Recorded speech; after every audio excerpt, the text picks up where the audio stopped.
Good evening, and welcome along to the show. Hope we find you well this evening. Now, it's great to be talking about live music once again, and live music festivals. In particular, we're talking about the Ards International Guitar Festival. It's back this April, and Emily Crawford is the lady behind it all. How are you? I'm great. Thanks very much for having us back in. Good to see you again, because it was about this time 2 years ago you came in to promote the festival.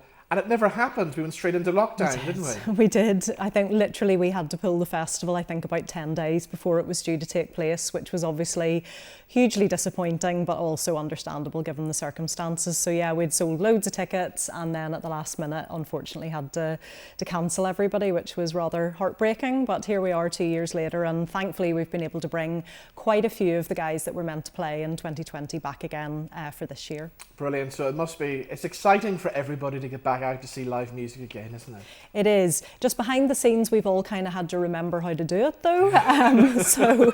But we've all been working away, and we're excited to be back again this year. And it's something that I know personally I really missed during the whole lockdown period was being able to get out and see live music, and also for those guys and girls performing, you know, for them not to have that creative outlet during that time of being able to engage with people and perform live. I'm sure it was really particularly difficult for them, so it's great to be back. Okay, so the 7th until the 10th of April is the date this year. What can we expect? Who's coming?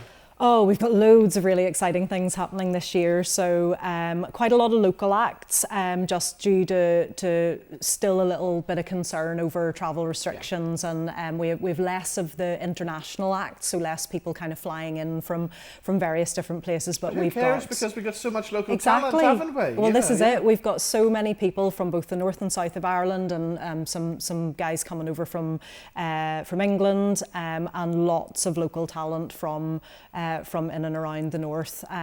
So we've got Ronnie Greer Blues Band happening on the Friday night. Now, I will say that is pretty much sold out. I would imagine so, I am hoping that we're going to be able to up the capacity, but that gig sold out in 2020, and we've basically just rescheduled it. We've got a fabulous artist, Shane Hennessy. He's coming up from Dublin. We had Shane before in 2019, and he really blew everybody away. So we're putting him on a bigger stage this year in support of John Gaume, who's our headline act for the year. He's coming over to us from Manchester, and he is very definitely on the international stage. You know, he's a fantastic acoustic percussive performer. He does a mix of everything, doesn't he? You've got classical stuff in there right up to the modern day pop music, haven't you? Yeah, absolutely. And I mean, both Shane and John do amazing rearranged covers of things that you're watching these guys play. You're mesmerized. You're looking and thinking, how is that sound coming from that guitar? But yeah, so it's fabulous to have them. And amongst the local brilliant talent that we've got the Unholy Gospel Band. So I know you've had Cormac Neeson in before, so Cormac's fronting the Unholy Gospel Band on the Sunday afternoon. We have Gary Lutton with his Dionys Ensemble. They're playing on the Thursday night, along with David Brown Murray's trio. We have, we've loads happening. We've got workshops. Paddy Anderson, another local guy, fantastic flamenco player. He's doing a flamenco performance on the Sunday afternoon, and then also facilitating a workshop. We've got a lovely kids event. So just 2019, for the first time, we introduced a children's event, because we noticed a gap in the programming there, that we didn't have anything for little ones. So really fun guy called Kyle Riley coming up from the south of Ireland, and he does a gig for little kids, and I mean 3 to 7 years old. So he's really good fun, and it's called the No Height Restriction Tour. So I'm grateful for that, because there's no height restrictions. So.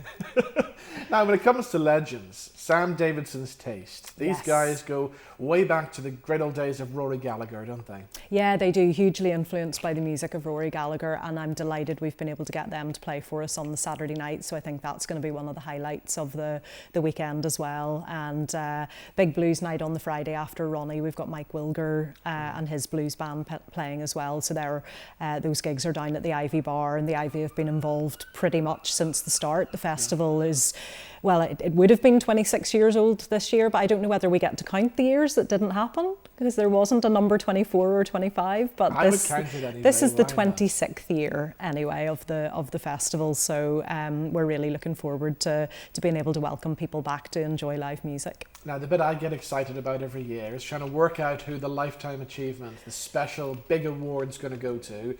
Run us through some of the names you've had in previous years, because you've had some legends, haven't you? Oh gosh, we have. The Lifetime Achievement Award didn't start right at the start of the 26 years. It started just a few years in. We've had Martin Simpson, we've had Martin Carthy, we've had the four of us, we've had... oh gosh, you're putting me on the spot now, Robin, and I don't have a programme in front of me. Who else have we had? Sarah McQuaid, she was the first female recipient. Oh gosh, Henry McCulloch received it one year. Yeah, loads of people. Most recently Simon McBride in 2019, and then obviously 2020 and 21 didn't happen. But yes, lots of really fantastic players over the years have received that award. So are you going to give me a clue as to who's going to get it this year? I'm not going to tell you who's going to get it, but what I will say that's a little bit different about this year is we're doing two. Oh. Because we never got to present 2020's award. Right. There will be 2020's award, and there will also be an award for 2022. Wow. So there will be two recipients this year. Okay, lots of exciting things happening Yeah. then. For Thin Lizzy fans as well, Yes. Ralph McLean's doing something a bit special, isn't he? Yes, Ralph has for a few years now hosted a brunch event for us, which is a really lovely, quite quirky event. We do it in Ards Arts Centre, and it's on the Sunday morning. So that includes brunch. You come in, can grab something to eat and a cup of coffee, and it's usually a classic album. This year it's a classic band. So he's looking at Thin Lizzy as a band for the Sunday morning, and those are a huge wealth of knowledge Ralph has, and he will play bits of music, bits of footage, talk through some highlights of the band's career, and you can sit and enjoy your bacon sandwich and your cup of coffee. That sounds amazing. Right, tell us about Stewart Bailey as well, because he's got a big exhibition, hasn't he? He has, another local legend on the music scene. So Stewart Bailey, we've invited along. He's doing a photography exhibition, an exhibition of portraits of musicians, majority of which will be guitar based, of course, to tie in with the festival, but really, really fantastic work. And he's been down, and between us we've kind of curated the space, and that was due to happen in 2020 and obviously didn't. So the work has been waiting patiently for 2 years to be shown, and Ralph's going to do a little bit of a chat on the opening night and a bit of background to the portraits, and lots of local legends in there as well. We've got a beautiful portrait of Henry McCulloch. He's got Jackie Flavelle in there. He's also updated with a few more recent portraits. Yeah, really looking forward to that. So that's on the Thursday evening, an opening and a bit of a chat with Stewart. Brilliant. Okay, if they want to get tickets, how do they do that? You can visit us online. It's ardsguitarfestival.co.uk. Brilliant. Well, Emily, as always, good to see you, and the very best of luck with the festival. Thank you very much, Robin. Thank you. Now let's finish on some live music, and Cormac Neeson. We've got to put Cormac in the show, haven't we? Oh, we have. Fantastic, absolutely fantastic artist, and this lineup that he has with the Unholy Gospel Band is really something to see. Now, I remember when he was rocking his way across the world in a band called The Answer. We were big supporters of them way back in the Big Buzz magazine days, and I booked them to close the Big Buzz Awards in the Whitla Hall one year, and I got to say they were that loud they nearly blew the Whitla Hall to pieces. Yeah, I love The Answer. I still listen to The Answer. I think they're fantastic. And actually, it was touring with The Answer through the southern states of America that Cormac got the idea for the Unholy Gospel Band. He was seeing in the southern states these gospel brunches that were popping up everywhere, and that's what people did on their weekends. They went to these gospel brunches, and that has what inspired. It's bringing that kind of roots music and gospel inspired music in, but obviously putting his own unique twist on it. And I'm really excited to see these guys live. I think they're going to be very good.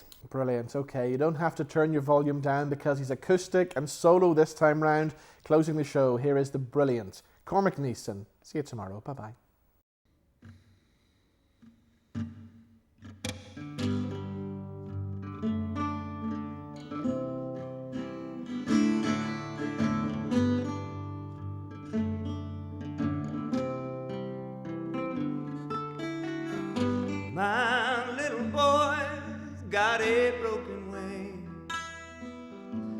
needs a little help with most everything. But when he grows up, he'll be a king and won't need to worry at all. His mom and me, we're his family. Normal to us was never gonna be. But tell me what's normal anyway. If you've got the answer, feel free to call. He don't need to fight. That's alright, neither do I. Perfectly beautiful, beautifully perfect, and I wouldn't change a thing. But my baby's broken wing.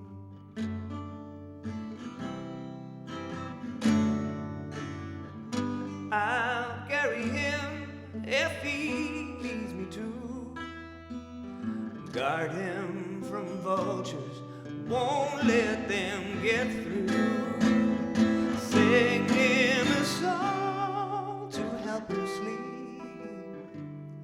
and I'll never let him fall. He don't need to fight. That's alright, neither do I.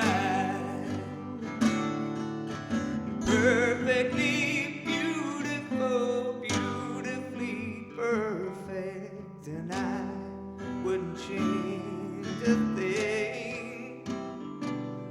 But my baby's broken wing.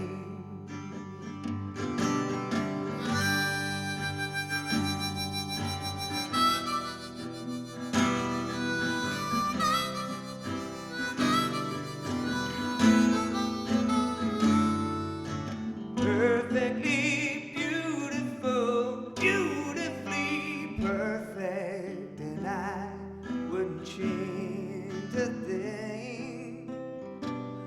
No, I wouldn't change nothing by my baby's broken wing. Broken